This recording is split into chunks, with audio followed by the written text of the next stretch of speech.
on implicit or unconscious bias in legal practice from awareness to action. I'm Lisa Mueller, and I'm the host of today's webinar, and we have a really great panel with us. I'm just going to let our speakers quickly introduce themselves before we move on to some housekeeping things and then some backgrounds. So, Yulia, please feel free to introduce yourself. Good morning, evening, afternoon, everyone. I'm Ulla Allgayer from Alpspitz IP, an IP boutique firm based in Munich. I'm a German and European patent attorney with a mechanical background, and I'm also a member of the AIPPI's D&I committee. Alessandra? Good morning, good afternoon, good night, everyone. Thanks to AIPPI for this opportunity. I am an Italian IP lawyer, and I am also an internal auditor of the gender equality certification according to Italian law. This certification helps companies certify their commitment against discrimination in the workplace based on gender. On this regard, a key area of the certification is related to remove or to reduce biases. Biases are also linked to DSG's metric and the European law on artificial intelligence. I'm very happy to be here today. Thanks. And Laura? Good morning, good afternoon, good evening. Hi, everyone. My name is Lara Kayode. I work out of a law firm in Lagos, Nigeria, an IP boutique. We're basically all things IP. I am a proponent for the DEI, so I'm really excited to be here today. I'm a member of the AIPPI group in Nigeria. Thank you for having us. Excellent. Well, thank you all for joining us, and really excited to be here. Saiful Khan and I are the co-chairs of the AIPPI Diversity and Inclusion Committee. Just a few housekeeping things before we get started. This webinar is being recorded and will be available on AIPPI's YouTube channel in very near future. Questions can be submitted by the Q&A box. Feel free to enter those questions anytime during our conversation today. We do want this and do mean for it to be a conversation. So feel free to enter those at any time. You don't need to wait to the end.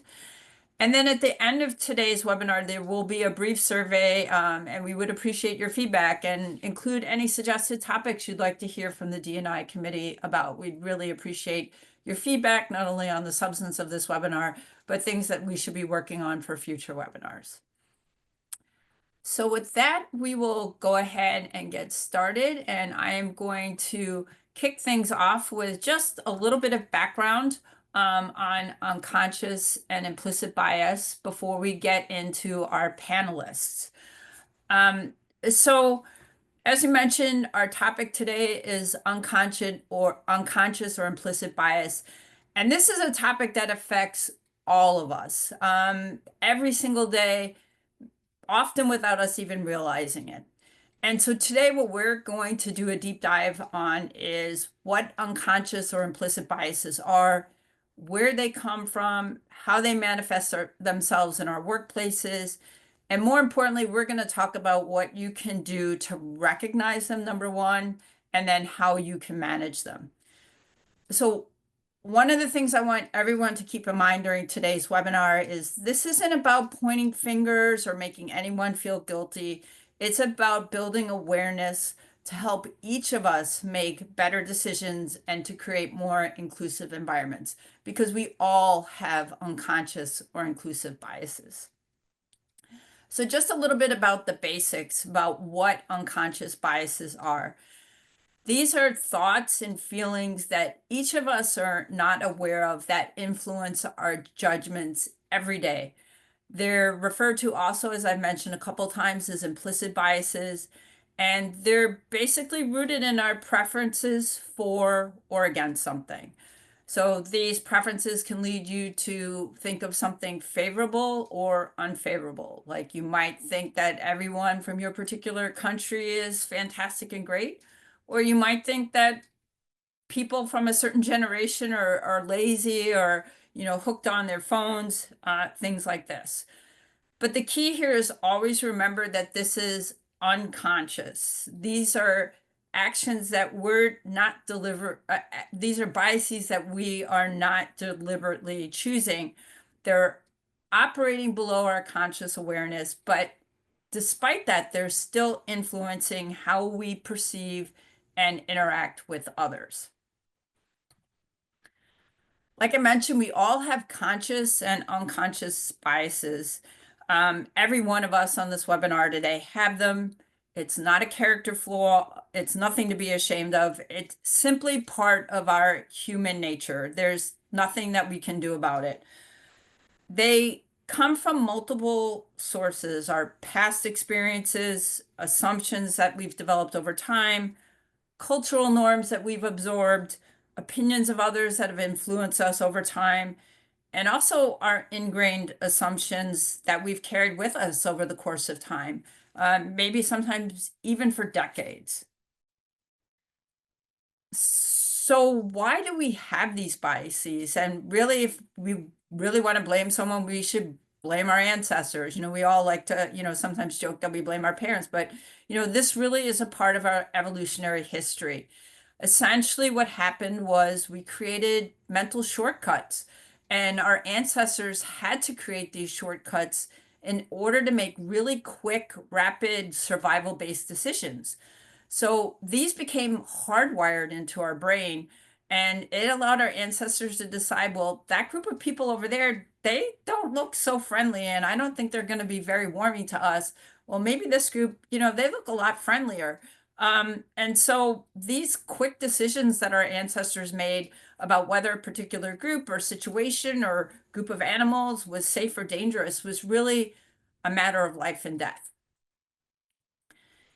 And what's really amazing, I am always blown away about this stat, is that our brain receives about 11 million pieces of information a second, which is just crazy when you think about it. And we can only process about 40 of those pieces of information. So because of that, our brain has had to create these shortcuts, and it relies heavily on our subconscious in order to process and filter all this information.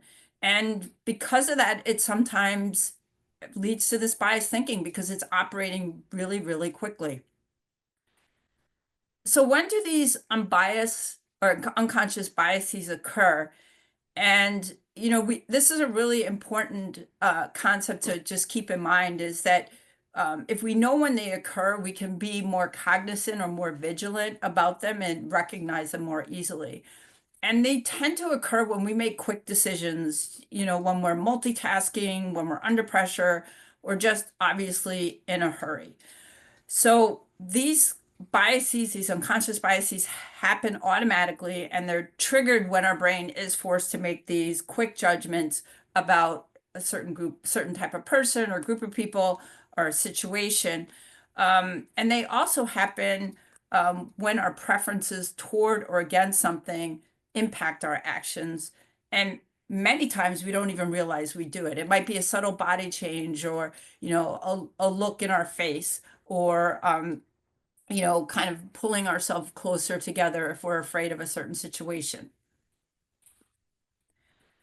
So our unconscious biases, they're hardwired into us, as I mentioned, and we all have them. They're hardwired, and the biggest influence just comes from our background, from our personality, our age, our gender, our educational experiences, our family.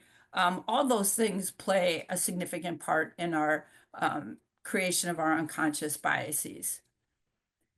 And we're not going to spend time going through all the different types of unconscious biases, but there are a lot of them. These are the 12 most common, and a lot of them are very familiar. Things like gender, age, authority, affinity.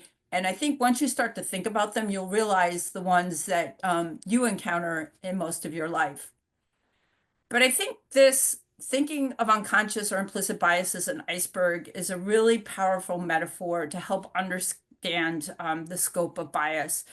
Like an iceberg, when we're talking about overt discrimination, that's really only 10% of the problem. So our conscious biases. So everything you see above the iceberg here, The rest, 90% of it, is unconscious bias, things hidden below the waterline.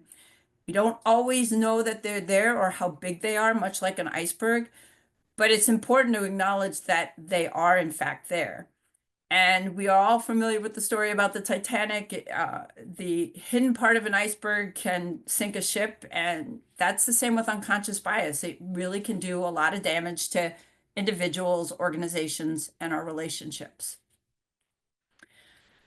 So I wanted to mention one way you can, if you're up for it, exploring your own unconscious biases is to take what's called the Harvard Implicit Association test.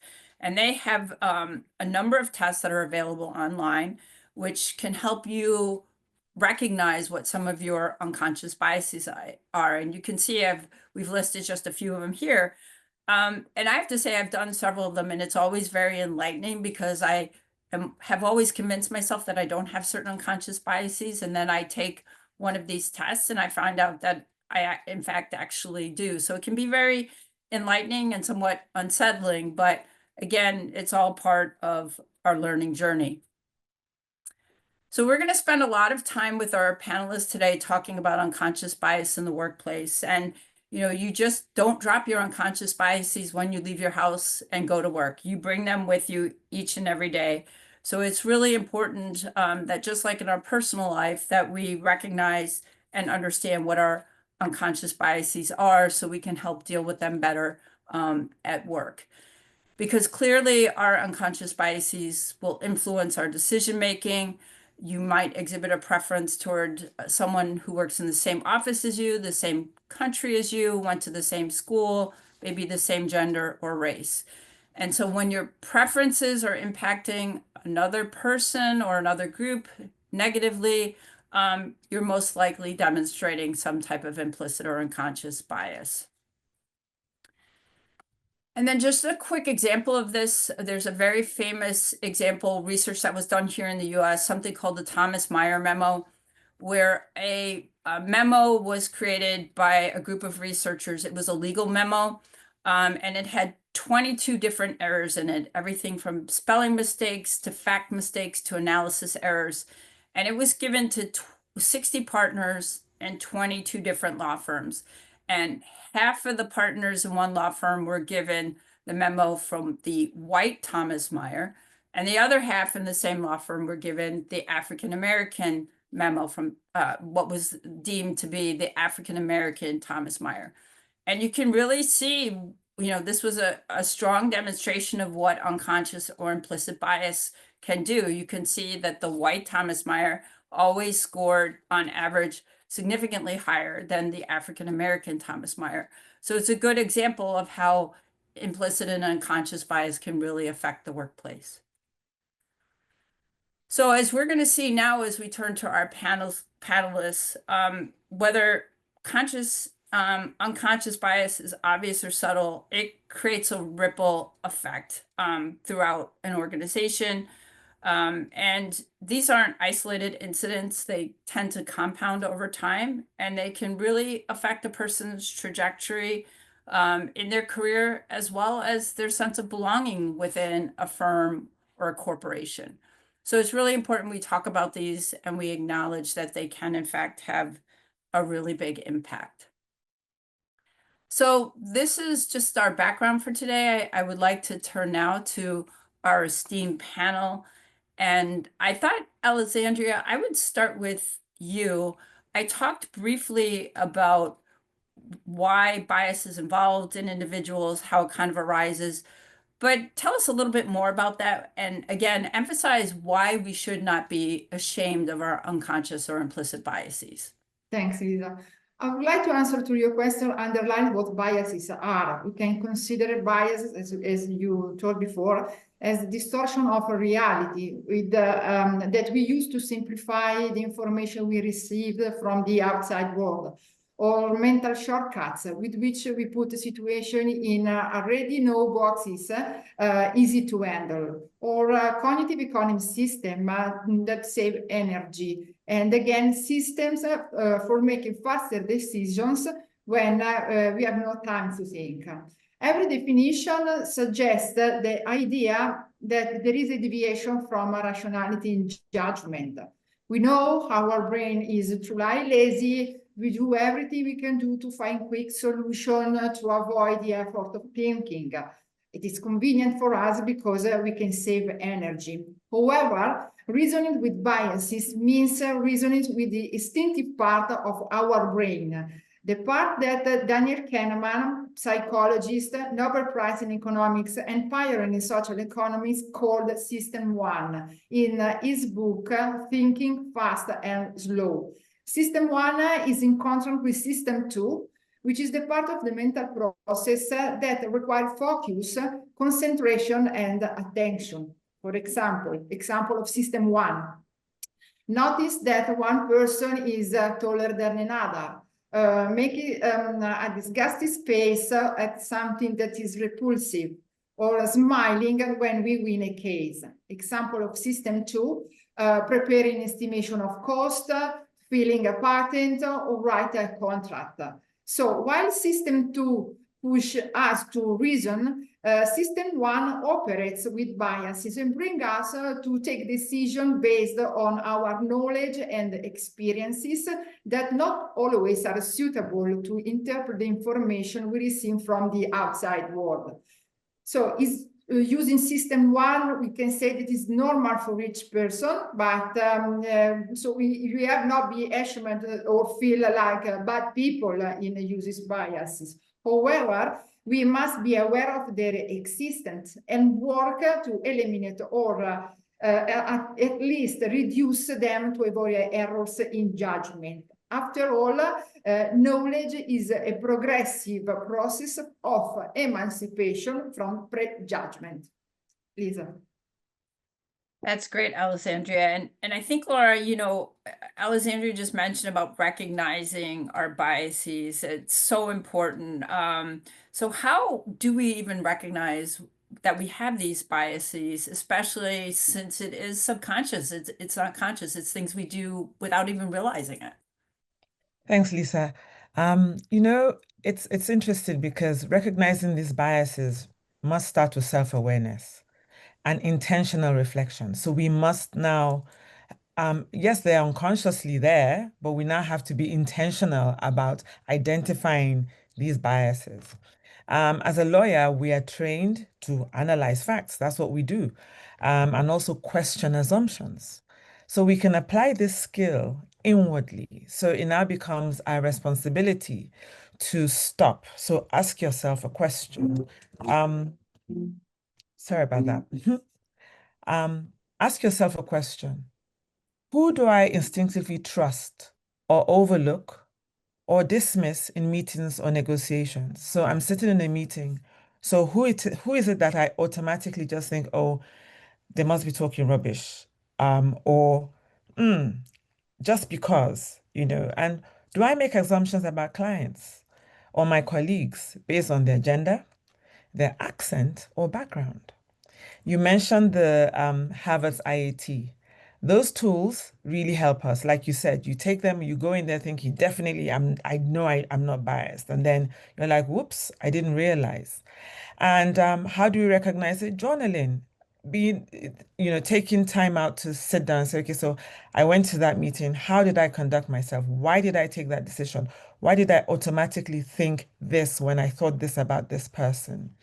For instance, I work in Nigeria, and culturally and tribally, that's how we move. So the tribal and cultural affiliations, they influence the way we are perceived, the way we perceive. And so it's essential for me to reflect on how these factors actually shape my interactions. So I think ultimately, self-awareness comes to play. Intentional reflection also is key.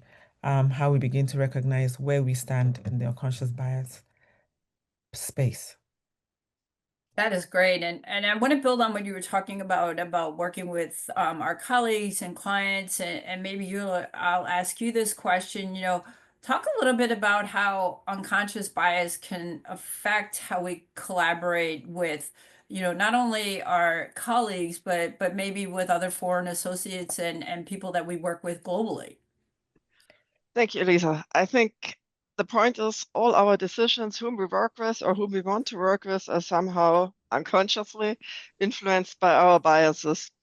This is not only whom we select for our teams, it's definitely a very important factor, but it's also whom we assign a simple work product, because automatically we don't think about it. We give it to a particular person without thinking whether she or he is really the right person, just because, without thinking of it. Somehow this is triggered by our unconscious bias for sure as well. But what impact does it have actually if we are triggered or if we are rooted with these unconscious selection process? I think one very important thing in our life in law firms is that the selection process is not that objective as it should be for all kinds of teams. So working within the firm, for on a project, working with a foreign associate, for any team. What does it mean? Well, we exclude persons from being team members. We exclude persons from being collaborators.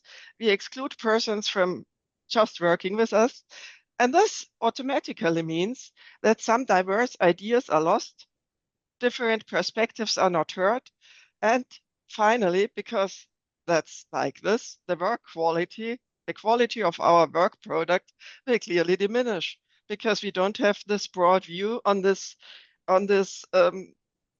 yeah, the different perspectives. I think that's the one important aspect, how unconscious biases might trigger our daily life in law firms.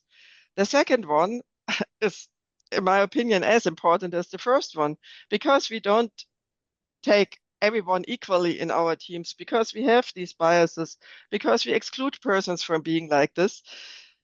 This means also for these persons that these might feel undervalued, which finally leads to a bad working climate. Persons don't want to work with us, which again means that resources are lost or at least not used as they could be. So this in turn has a negative impact or could have a negative impact, in my opinion, on the firm as a whole and the working climate, and also the process the team as a whole works. Again, not to the benefit of the work product which comes out for our clients.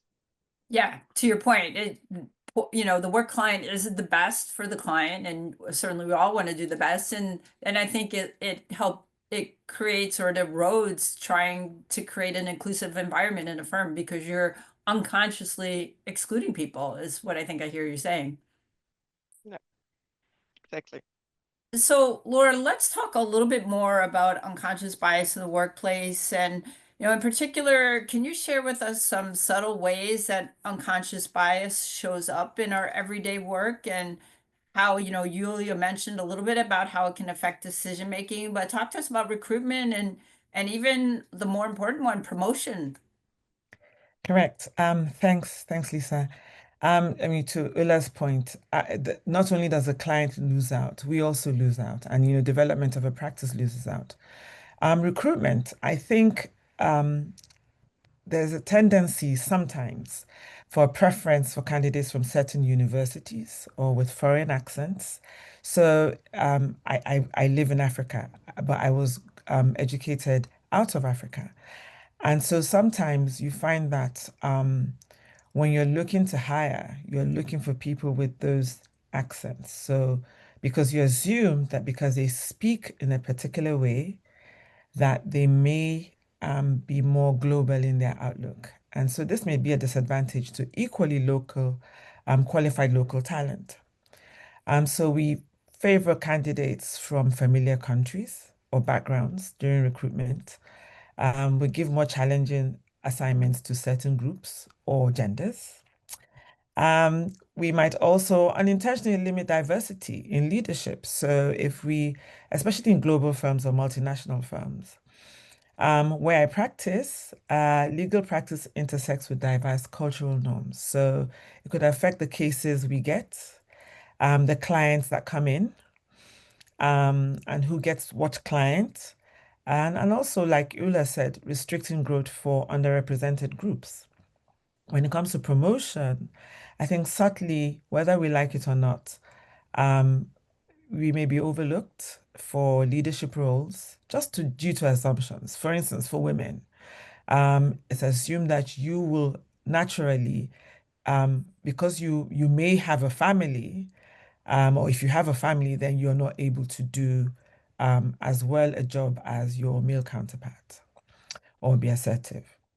Another subtle way I would say is decision making. Ideas from junior staff are usually, or underrepresented groups, may be dismissed and say, look, what do you know? Especially in certain cultures where the older is assumed to be wiser and the younger not really having as much experience.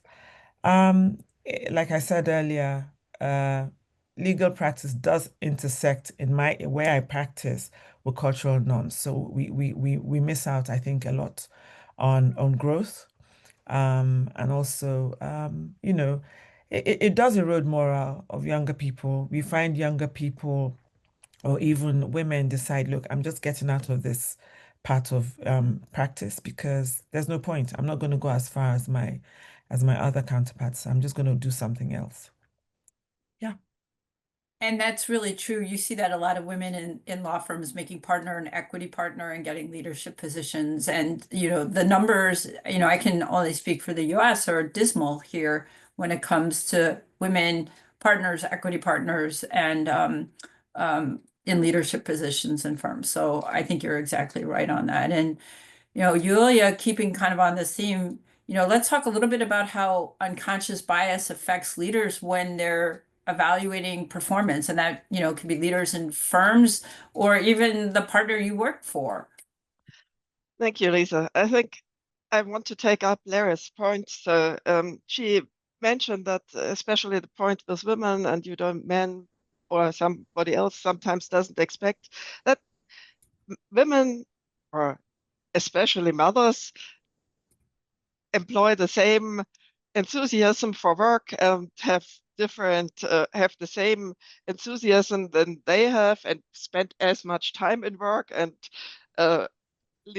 give a equal work product. So I think starting already the expectation is different, not only the evaluation, but also if hiring a woman or if selecting a woman for a team, the expectation on that one might already be different. And so it is, in my opinion, with all our unconscious biases. For example, the first point when leaders evaluate is they have their expectations. So from the one or the other, they even don't expect anything or a big effort. From the others, they have to perform brilliantly because they simply assume because this is a person who, according to my biases, has to perform brilliantly. So the first point, I think, where leaders might be affected is really in their expectations on particular persons. The second one is clearly the evaluation. So different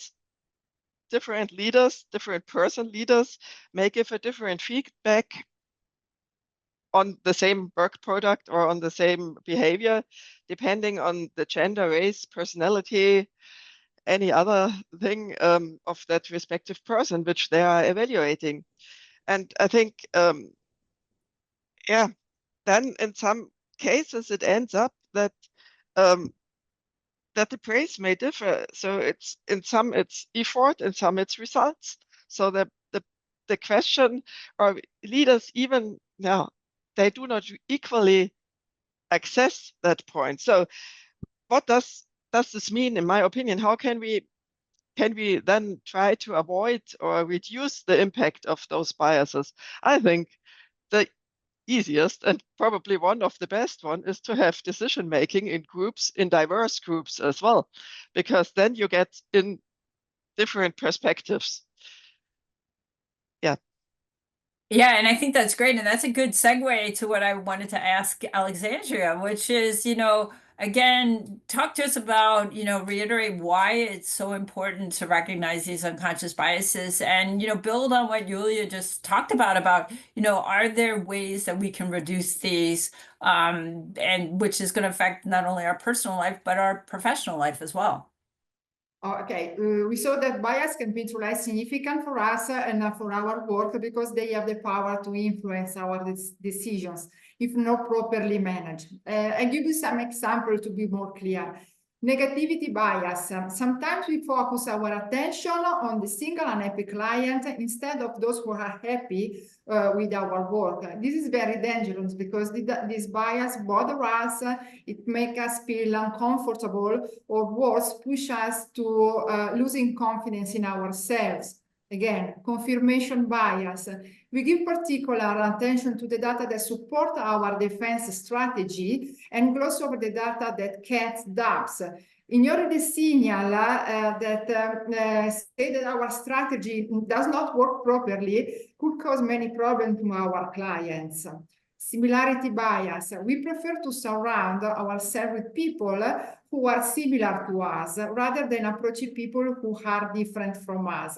However, relating with people who are similar to us can limit our ability to think outside of the box and limit our empathy to people we consider different. Now, how to fight or reduce biases? First of all, from my point of view, we need awareness. Then we can use some tactics or strategy valid both in life and at work. For example, cultivate critical thinking, question your own beliefs, or seek diverse perspectives. Consult people with different experiences, with different point of view, or pay attention to framing. Recognize how information is presented and check if the information is correct. Again, balance emotion and reason. We should take time to reflect because emotion sometimes can drive us to take the wrong steps. Lisa. That's excellent. Thank you. And I want to build on this. We've been talking a lot about what unconscious implicit bias is, how it affects our workplace. But let's talk about change, because this is really the hardest part of unconscious bias. And so, Yulia, building on what Alessandra just said, are there some small everyday actions that come to mind that each of us can do to kind of check our own biases? Yes, Lisa, I think there are. So I think the most important is make yourself over and over again aware that you will have unconscious bias, even so you don't think so. There is this unconscious bias. And even if you visualize this unconscious bias to yourself, there are still others which you did not visualize. There is unconscious bias. So be aware that we do not recognize our own biases, at least not all of them, because we want to believe that we are always acting objective and fair, which we don't. So I think that's the first thing. So step back, think of it again. And I think this is also one step you can do always and every time if decisions come up, pause and ask, what evidence supports this decision? Is it really a decision which is based on mostly objective criteria, or is it simply a decision which is not supported by objective criteria to that extent it should be? I think personally it's a good idea to somehow visualize your own biases or try to visualize your own biases with small tests to yourself. We have already heard of the Harvard Implicit Association tests. I can only recommend a very, very quick game with a partner, which is very useful. So ask a partner to draw a list of different types of persons. Don't show it to you, like, for example, an engineer, a mother, a child, an Afro-American person, and so on and so on. And then ask this partner to read that list out to you loud and in a rather fast pace. And you write down the first association with that person or with that term which comes down. So it has to be fast. And then you have to write down what comes down. And then at the end, after your 20 or 30 terms, look at those and you will be fascinated what came up to your minds if you're honest with yourself. So that's the thing I recommend for getting aware of their own biases a little bit more. And I think it's one thing which we can do every day on a rather, well, short basis, yeah, and easy basis. That's brilliant. I love that. That's a really simple thing you could do with anybody. And yeah, I'm sure it's very eye-opening. I'm gonna have to give that a try. So thank you for sharing that. That was really It great. is. Yeah, I'm almost scared to see when my husband and I do this. Um, so obviously there's training and Laura, I want to turn to you that beyond training that we all get on unconscious and implicit bias, are there some practical strategies that we as individuals as well as in our firms that we can adopt to help try and mitigate some of the effects of unconscious bias, be it in our teams or in our leadership? Thanks, Lisa. Ole, I'm going to try and do what you suggested, and I'm even scared to see the result of that. I think that would be really interesting. So training is a start, but clearly is not enough. Sustainable change requires structural, I think, and behavioral shifts. So I'd say practically, something that when I was doing research for this, I came about something called blind recruitment. So remove the names, remove the gender, and schools from CVs during initial screening. Now, as a founder, implementing blind recruitment whose names or other personal identifiers are removed from CVs can reduce the impact of unconscious assumptions on hiring. So, you know how, so it goes against everything that we were taught when I was starting out in my profession, when you did your CVs, you put in your schools, it's like that's supposed to be the door opener for you. So we're saying now, blind recruitment, take it off. Come in, take that off and review the person on merit. Rotating team leadership or mentorship roles, so and tracking allocations of complex and milestone cases prevents bias from skewing opportunities. And when we do those interviews, structure them with standardized questions to reduce subjective bias. Inclusive leadership metrics, track promotion rates, pay equity, and representation to hold leaderships accountable, establishing clear criteria for promotion. I would say mentorship programs, pair a diverse junior staff with a senior leader to begin to build inclusive pipelines. A lot of us are senior in our professions, and we've gone along doing business a certain way. So pair a junior member, diverse junior staff with a senior role, and then foster those membership programs, encourage self-reflection. I think personally and professionally, I think I do believe in journaling, and I think we should take that extra step of just stopping to look and then look back, look at your decision logs. Why did I take that decision?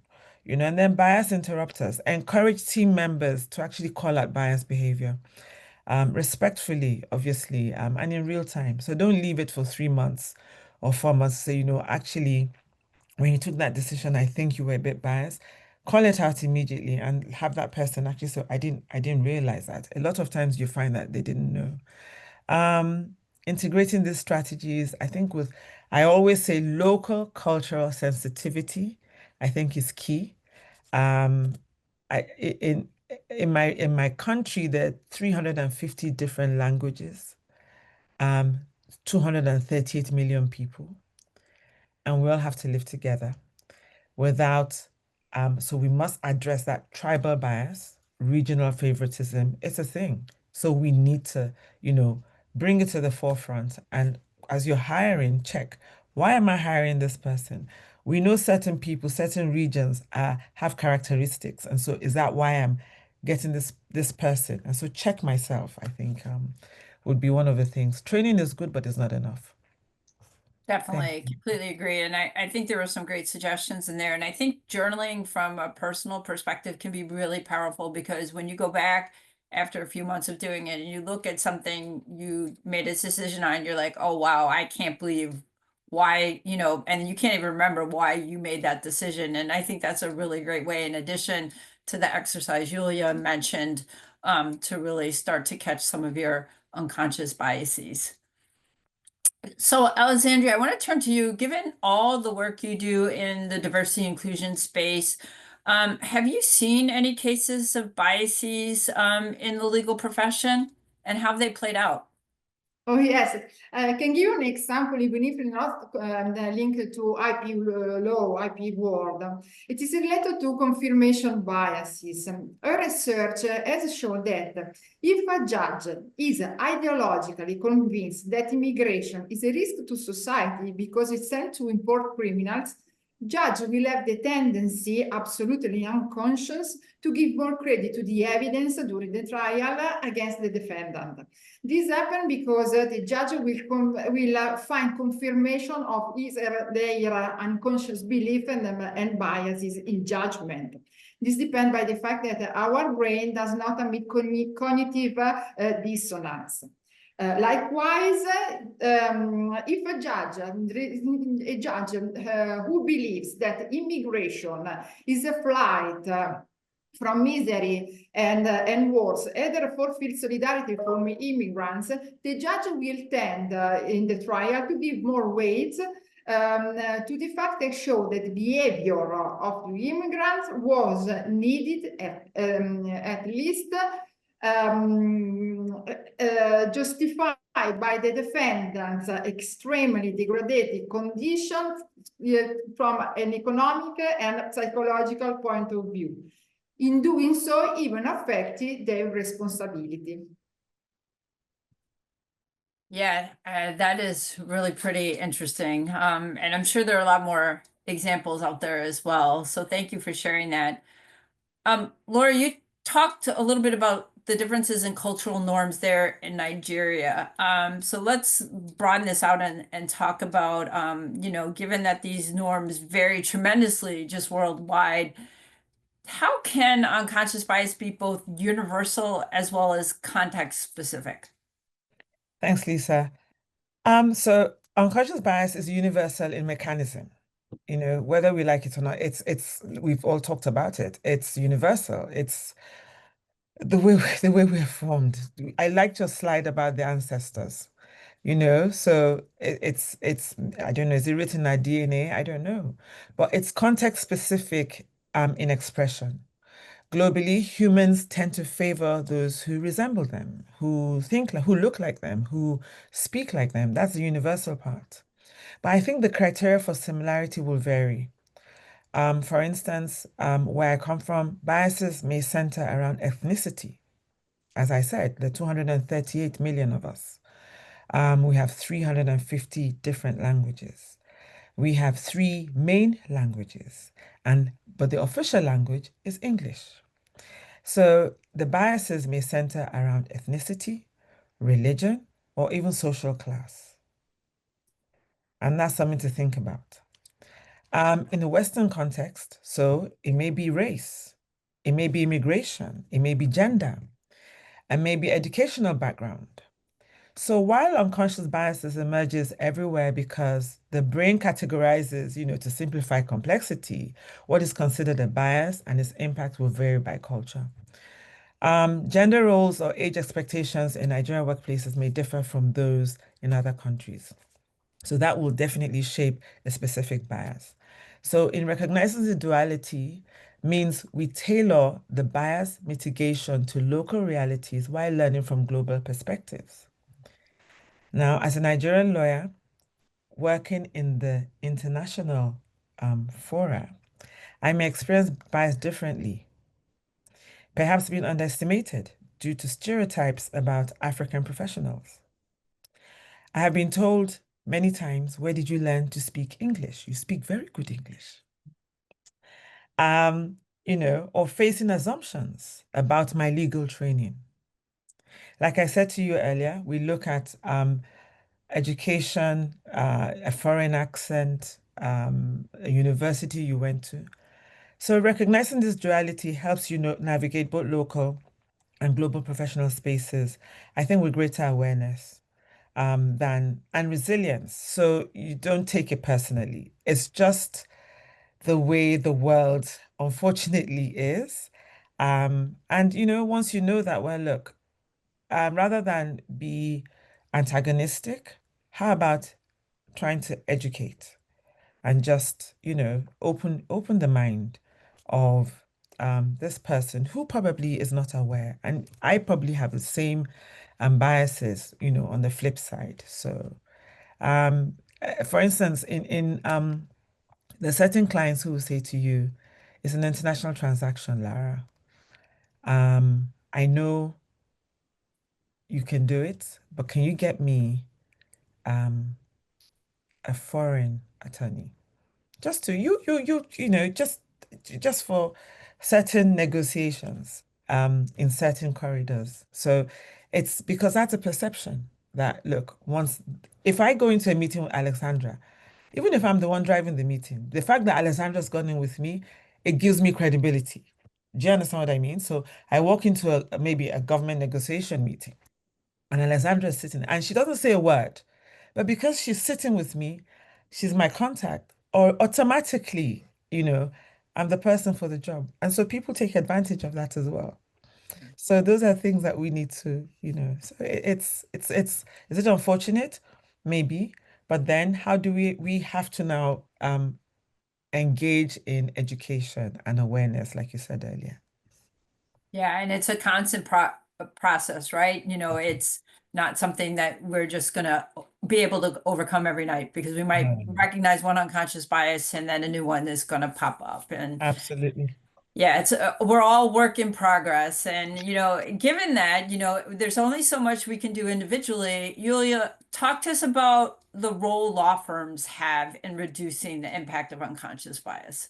I think the law firms have an important role in reducing the impact of unconscious biases, and we owe it to our clients and we owe it to our teams to do so.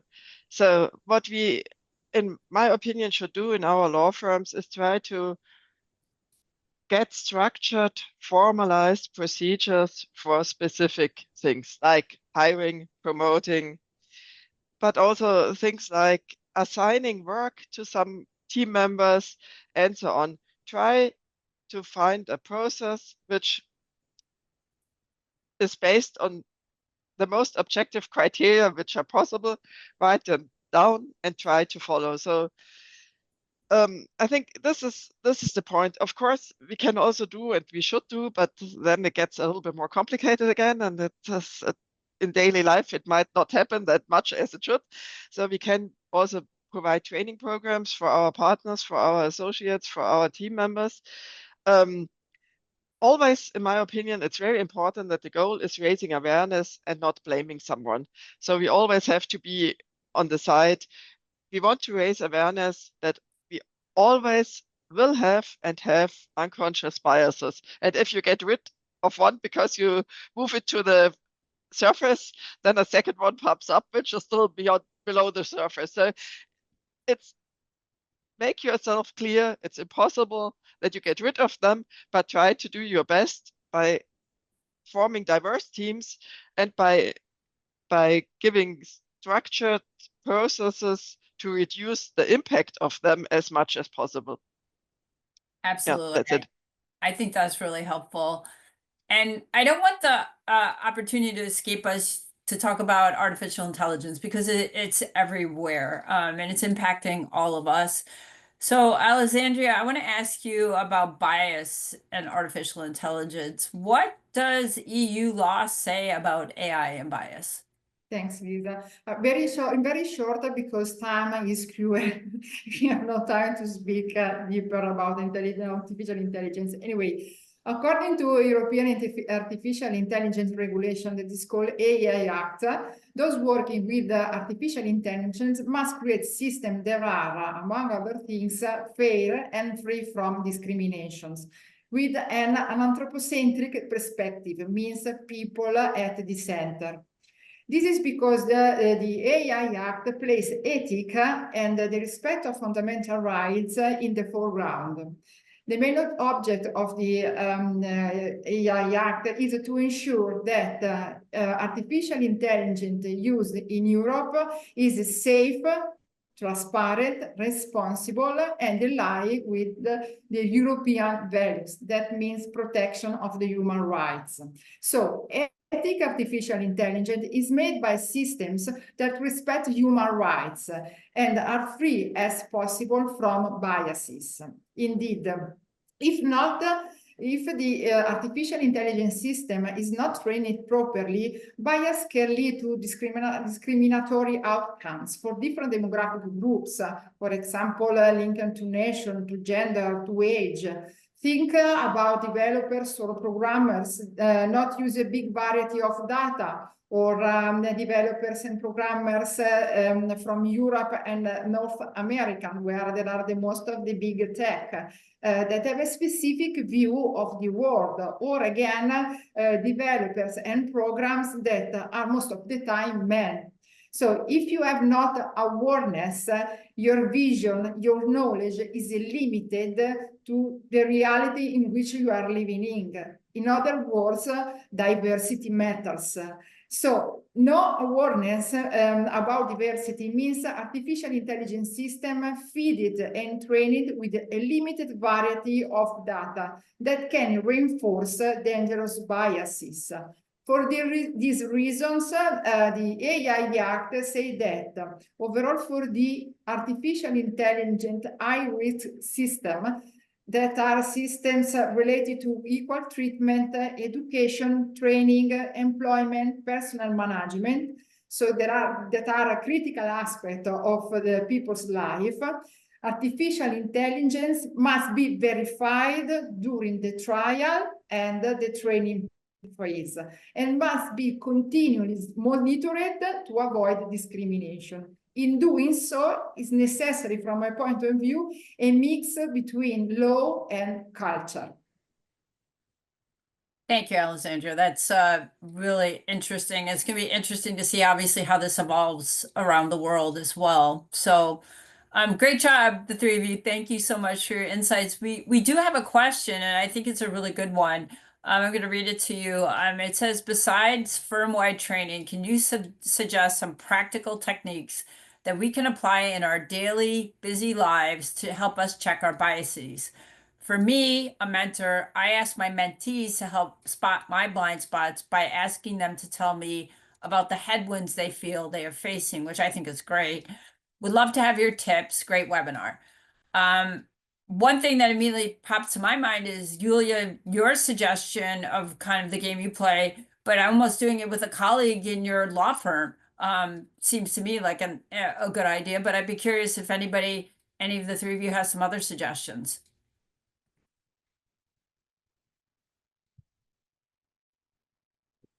I can go. Go. Can you hear me? Right, Yeah, excellent. we hear Okay, you. so I think you're doing a great job already. I mean, getting your mentees to, check in on you pretty much. But for instance, when I talked about the reflections, the self-reflections, I'd say like micro reflections. So who spoke the most? Who didn't speak? Did I interrupt someone? Why did I interrupt him? Did I let someone be interrupted? Did I assume somebody's capability, based on how they look or how they sounded? And I think, I think those questions, just questioning it's like checking yourself really as you go along. But I think you're doing a great job already. And I hope that helps. Any other suggestions? I think one of the most important criteria in this case is to listen activity the person you are in front, because you have to put in the same place, in the same role. If you are so good in listening, most of the problem go away. So it's very important to listen, listen more and speak less. Yeah. And I think one of the things I've tried to do too is look at, like, at the end of the year, who I worked with during the year and who I didn't work with at the year and who got what. And sometimes you can see patterns emerge from that too, that you're always going to certain people and not other people. And then I think the question is why? And the end of the year is a good time to do that, when everything kind of quiets down. And then to Laura's point about journaling and self-reflecting, then kind of, thinking to myself, okay, I didn't work with this person at all this year. Why was that? And, I didn't, I missed this type of thing. So I think that's another thing that you can do. But I agree with everyone else. I think you're doing a great job by just asking your mentees about the headwinds they're feeling. So hopefully those additional tips are helpful as well. Oh, I think we have another question here. This is a great question as well. How can you encourage senior leadership to care about implicit bias / diversity if they do not already? It's a great question. That's really, really challenging. If you don't have leadership buy-in, I hate to say it, it's like climbing a mountain, but please, panelists, jump in.